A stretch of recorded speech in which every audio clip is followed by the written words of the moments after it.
కురు కర్మాణి సంగం త్యక్త్వా ధనంజయ సిద్ధ్య సిద్ధ్యో సమో భూత్వా సమత్వం యోగ ఉచ్యతే.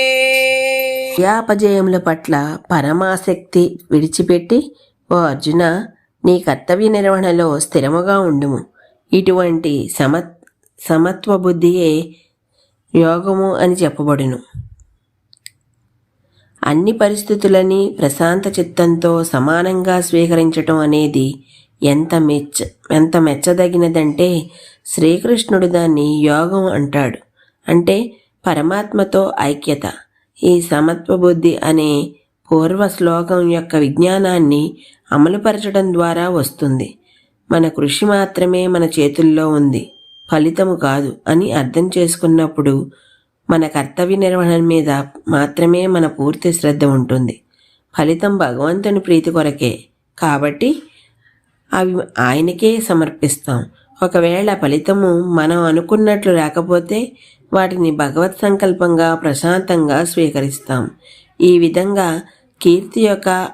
కీర్తి మరియు అపకీర్తి, జయ మరియు అపజయ, సుఖము మరియు దుఃఖము, వీటన్నింటినీ మనము భగవంతుని సంకల్పంగా పరిగణించి స్వీకరిస్తాం.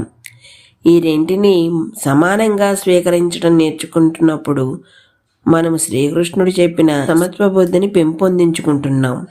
జీవితంలో ఒడిదుడుకులకు ఈ శ్లోకం ఒక చక్కని ఆచరణాత్మక పరిష్కారం చూపుతుంది. నావలో మనం సముద్రంలో ప్రయాణం చేస్తూ ఉంటే సముద్ర అలలు ఆ నావను అటు ఇటు ఊపటం సహజం. ప్రతిసారి అలా తాకినప్పుడల్లా మనం కలత చెందితే మన యాతనకు అంతు ఉండదు. ఒకవేళ అలలు పైకి రావద్దు అనుకుంటే అది సముద్రం యొక్క సహజ స్వభావానికి విరుద్ధంగా ఉండమని కోరినట్లు. అలలు అనేవి సముద్రుడి నుండి విడదీయలేనివి. అదేవిధంగా సంసార సాగరంలో ప్రయాణించేటప్పుడు మన నియంత్రణలో లేని ఎన్నో అలలను అది మనం మీదకు తేవచ్చు.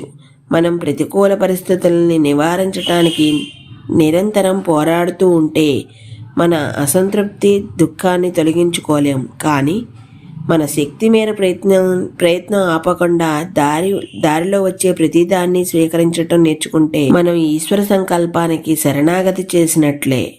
అది నిజమైన యోగం. ఈరోజుకి ఇక్కడ ఆపుతున్నాను. మిగతాది రేపు చెప్తాను. అంతవరకు ధన్యవాదాలు.